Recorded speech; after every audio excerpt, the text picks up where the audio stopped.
In what will undoubtedly become an iconic image in Kenyan political history, the face of ODM Secretary General Edwin Sifuna has captured the complexities and contradictions of the landmark ODM UDA handshake of 2025.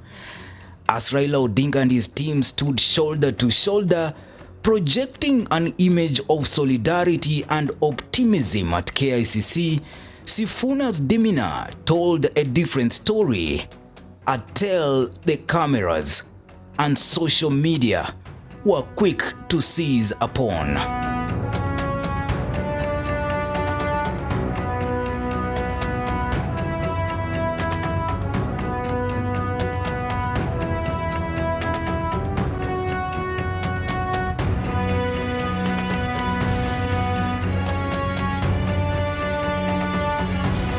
Sifuna found himself in an unenviable position, tasked with reading the coalition agreement between his party and President William Ruto's UDA.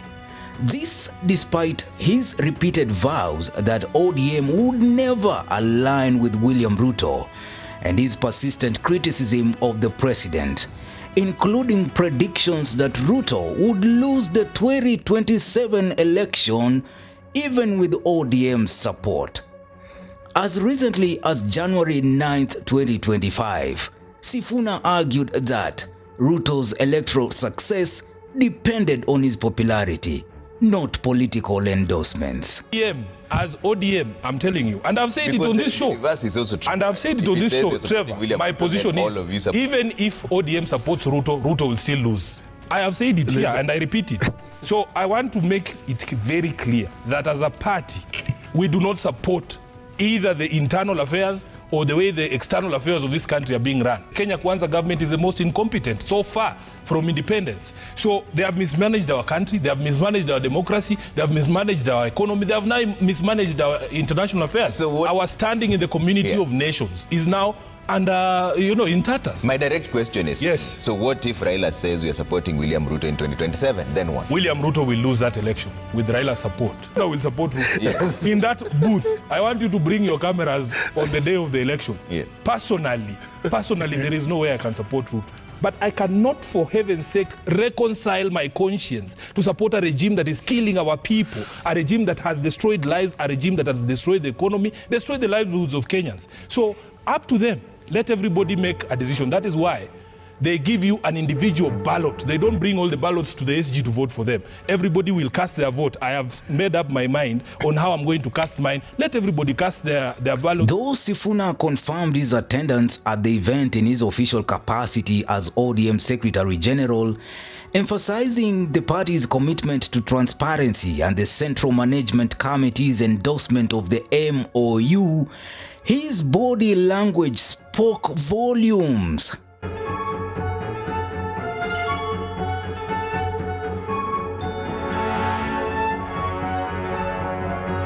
This latest political maneuver has already ignited mixed reactions across the nation.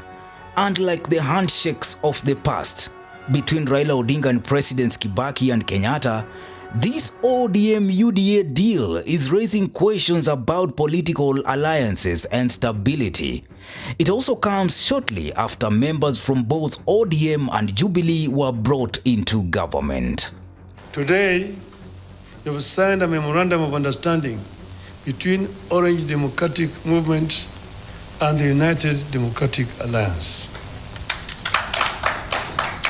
The cardinal goal of the MOU is to help ease the prevailing tensions in the country. We undertake this commitment with the understanding that while our political parties may differ in strategy, we share a common goal: to build a united, secure, and prosperous Kenya. Leaders think the nation.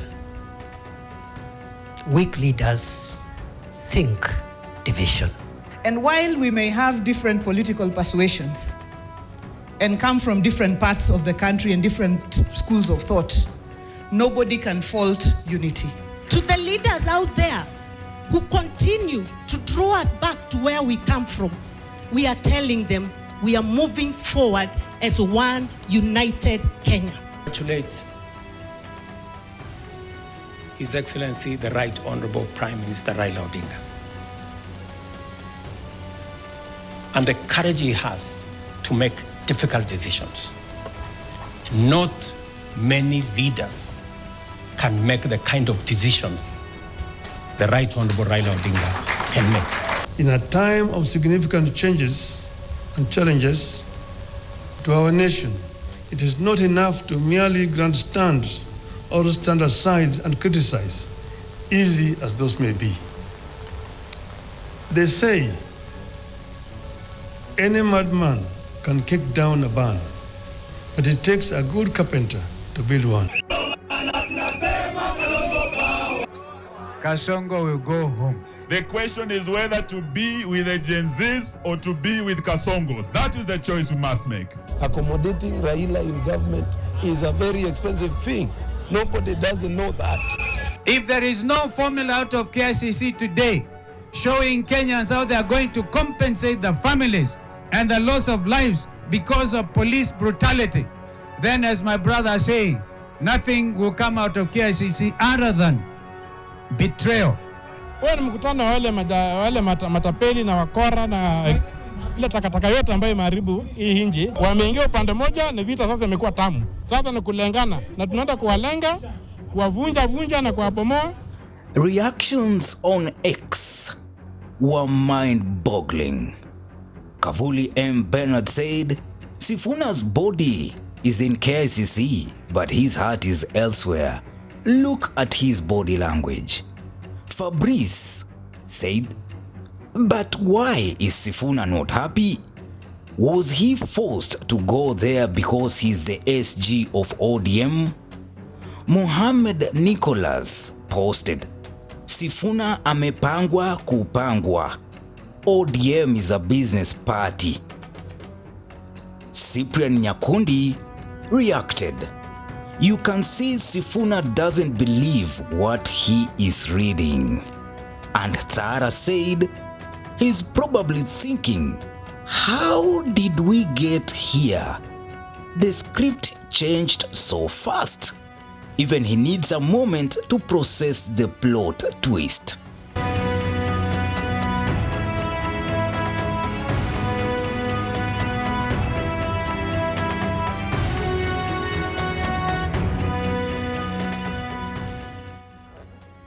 For Raila Odinga, this agreement cements his reputation as a political survivor, always finding a path to power. But for many, it also reinforces the perception of him as an opportunist. From his Nusumkate government with Kibaki in 2008, born out of the ashes of the 2007 post-election violence, to the 2018 handshake with Uhuru Kenyatta that sidelined then Deputy President William Ruto, Odinga's political career has been marked by unexpected alliances. Sisi tunajua bwana kitendawili ako na njama ya kuunda serikali ya mkato ya bandia kupitia nusu mkate ndio hataki mambo ya uchaguzi. Indeed, this isn't Odinga's first coalition with a sitting president. In 1999, his party NDP entered into a coalition with the late President Daniel Arap Moi's KANU, a deal that ultimately dissolved NDP and saw its members join KANU, only for Odinga and his allies to leave KANU just months before the 2002 elections.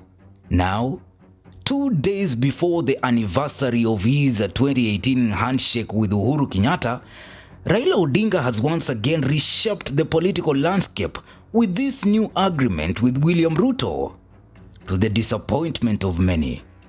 While the official line emphasizes cooperation for the country's stability, the enduring image of Edwin Sifuna's reluctance will serve as a lasting reminder of the complex and sometimes uneasy nature of Kenyan politics.